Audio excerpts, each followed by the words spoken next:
Hey guys, we are so excited because we just got a phone call and 15 days have passed since the food has been in the customs warehouse, and we just got a call that it is completely cleared. So now we want to invite you to come with us. As we go to the customs warehouse in Managua, Nicaragua, we were finally going to receive the food that was so graciously and lovingly and generously packed by Feed My Starving Children, so that tomorrow we can get it on our trucks and head off to the dump in Esteli, where the precious children that we love so much are going to be able to receive a warm, nutritious meal. It's really exciting that today we got the phone call that the rice meals are coming out of the customs warehouse. You can remember years ago when we first got started in 2008, we had one feeding program in a garbage dump of Managua where we fed just over 200 kids a day. And now it's 2022 and God has allowed us to open up over 900 feeding programs. And you can imagine the amount of aid that we need, the amount of rice meals that we need to have on hand to feed over 90,000 children. I can remember in 2009, I think it was, when we brought in our first container with Feed My Starving Children, and that container lasted us for 2 years. And now we need over 80 containers a year in order to feed the children that we have in our feeding programs. And it just amazes me because what seemed to be such a huge task and something that seemed so difficult now just has become such a huge blessing. I look at it so differently now, just to think that every time somebody knocks at our door, they come to feed the hungry and they're looking for aid for their community, their orphanage, their church. And just to have the security to know that we have in our possession the response to their prayer, the response to their request is just absolutely unbelievable to me. And that just would not be possible. That just would not be possible without the generosity of the donors to Feed My Starving Children. So now we are here in the customs warehouse, and we're so excited because our aid has made it to Nicaragua. You can see that it is completely packaged with excellence, just like it when it left the warehouse in the United States. Every container has 35 pallets on it, which every single one of them is here. 1,260 boxes of Manna Pack, and we are loading it right now. We're so excited that you can come in here and experience this with us today.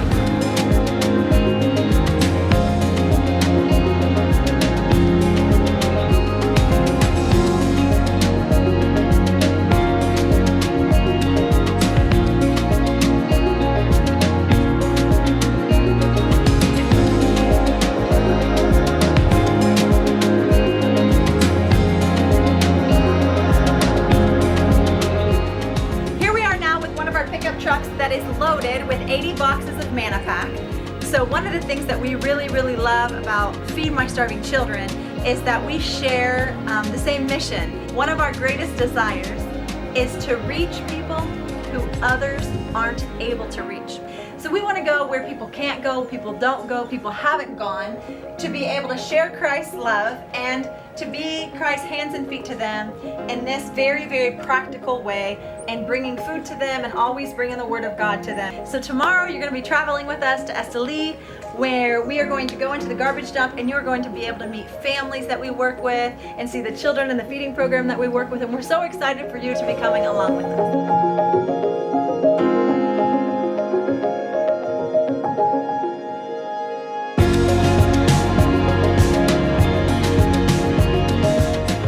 This is the landfill at Esteli. It's the second biggest landfill in Nicaragua. We have established a feeding center in this place because we see the big need of our kids. Most of these kids, when they go to school and they get out from school, they just go home and they don't have nothing to eat. Their parents survive from here and they don't make much money to be able to give a good meal to the kids. Normally, every day they eat just what we give in the feeding center is one of the biggest meals that they have. We're so thankful for Pastor Ricky, Pastor Pedro, who oversee the feeding program and the church here in this community. It's incredible, really, the progress that we've seen in this community since they've had the project going, the feeding program going. And it just amazes me that all of this trash that you see behind us, all this trash has been picked through by children, by animals, just looking to find a way to survive.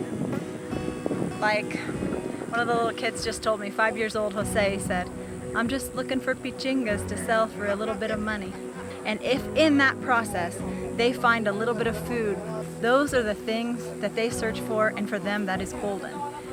It's their food for the day, it's their resource to be able to eat or feed their family. And so they pass the entire day here, they come early in the morning, they leave late at night or late in the afternoon, and you'll see large bundles of products that they've recycled. And these are large bundles of cardboard or large bundles of paper or whatever it is, plastic resources that they have. And then there's trucks that come in here at the end of the day, and then they sell that to them. Once they have their bundles, they get paid, and they may only make $1, $2, $3, depending on what it is that they are collecting.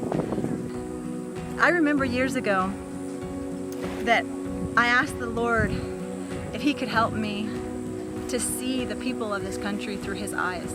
We first came to Nicaragua because even though I can't imagine what it would be like to go hungry, I wanted to feel and understand the need and the desperation and the lack of hope that these people have, to be able to better minister to them and just be able to empathize with them. And I remember one day as we were walking through a community that we had never ministered in before, and the feeding center was new. It had only been a month old, and we walked into this little plastic home of this lady, and I said to her, I was asking her, "What does the feeding center mean for you?" And I'll never forget her words. "What does the feeding center mean for me?" And then she just paused. She finally answered when she could gather her thoughts and her emotions, and she said, "You'll never really be able to understand what it means for me. Putting him to bed on a piece of cardboard, on the ground, in a shack, a plastic shack, crying because he's hungry, and knowing in her heart as a mother that there was absolutely no hope that in the morning when he woke up that there would be food." And she cried as she told me, and she said, "The feeding program is my hope. Every day when my son wakes up, I know that at noon he's going to go to the church and he's going to have a warm, nutritious meal." So today we're going to take you with us around the garbage dump. We're going to visit families, children from our feeding program, and I just invite you to take it in. Just take it in. Let the Lord touch your heart, move you in your heart and your spirit, that He would give you a heart of compassion to be able to see through His eyes the hurt, the pain, the suffering, and the need that we have, not only in this garbage dump, but throughout all of Nicaragua. So all of these are the bottles that he's collecting down here that you can see. Si enseñan, Charlie, these are all the bottles that he's collecting, and he said that if he collects enough, he can earn a little bit of money. And so his little guy here helps him pick up pop cans. So here they have their sack of bottles. Here they have their steel. His goal for the day is to earn 100 corros. So we're talking about $3 American. That is his goal for the day. So he's just telling me that his son goes to the feeding program. So I just asked him, what does it mean for him that his son could go to the feeding center and receive? And he said that it's a blessing that he can go and receive food that is clean, that is cooked well, that has nutrients in it, that his son loves the activities at the feeding center.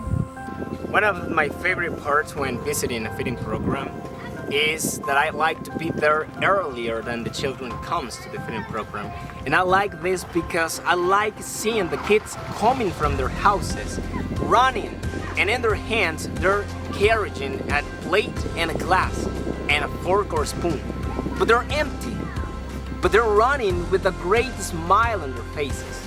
And I like this contrast. An empty plate and an empty glass produces a big smile and the face of the children. And this is because to the place where they're gonna find a nutritious meal provided for the local church, Feed the Hungry Nicaraguan, Feed the Starving Children. This is a great blessing, seeing them running, almost racing each other to get to the feeding program and receive a daily and nutritious meal. They receive it, they accept it, and they're very grateful for it. And also seeing the kids eating it, it's one of the biggest things that I've ever seen working for Feed the Hungry. Here we are with the Velasquez family, and their story is really impacting. So the mother was just telling me that they used to live in Honduras, but they came to Nicaragua to look for a better life. And that better life for them was landing here in the garbage dump of Esteli, because here they found community and they found a place for their children to be fed at the feeding program and the local church that's here in the community. And she was just talking to us a little bit about how grateful she is for the feeding center, and her daughter as well was telling us how grateful she is for the feeding center, because before they really struggled with hunger. They really suffered with a lot of hunger, and she said that her children were really suffering. Her daughter shared with us that where they were living in a plastic home, the rain would come through and it shook, and so now the structure that they're living in is more secure, more safe. And they're just really, really grateful, as I am, that they were able to find community in this garbage dump where they have a place to go to eat and have a warm, nutritious meal, and also have a church to be able to congregate in, because it's people like this that we want to be Christ's hands and feet to. So thank you for being a part of it. Would you pray for the Velasquez family and all the other children in the garbage dump? I am here with Doribel Martinez and her children. Today I was talking to her and she was telling me her story, and this is a very hard story. First of all, she's a single mother of 3 children. She works and lives here in the garbage dump. She has to pick up plastic bottles to make 100 and 200 Cordobas during the week. It is like $30. She works hard. She doesn't have the help of any man, nor her children can help her because they are pretty young. One of the biggest problems they have is the income. They don't have the right amount to buy food or the things that they need, so they struggle with food, they struggle with health and water. We are happy because right down of the garbage dump there's a church, and in the church there's a feeding program, and their children are attending to the feeding program to receive a nutritious and a daily meal. But not only that, they are also hearing the message of the gospel, the love of Jesus Christ, which can change their life for eternity and in this life also. We are happy because out of the 3 children, one of them are attending school now. He's the right age to go to school and start his education, and that is something very important for them. We're happy because they have received the food that FMCC is providing for the families here and for the feeding program, and they're gonna be blessed for the rest of their life.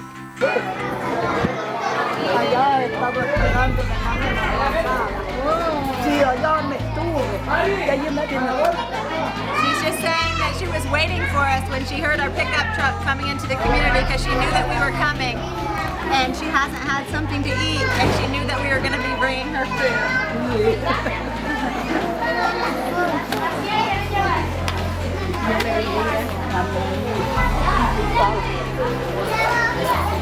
Serving the people from my country and being here from Nicaragua is a great honor, a great privilege, and a great responsibility.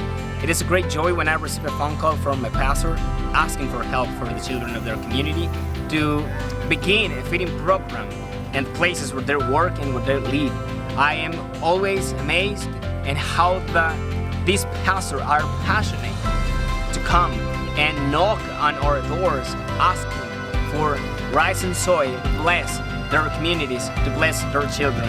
I will never be grateful enough to put this into words, but my heart is always, always grateful and full with passion to serve them and to walk along them to bless and help to their communities. Thank you so much, and God bless you.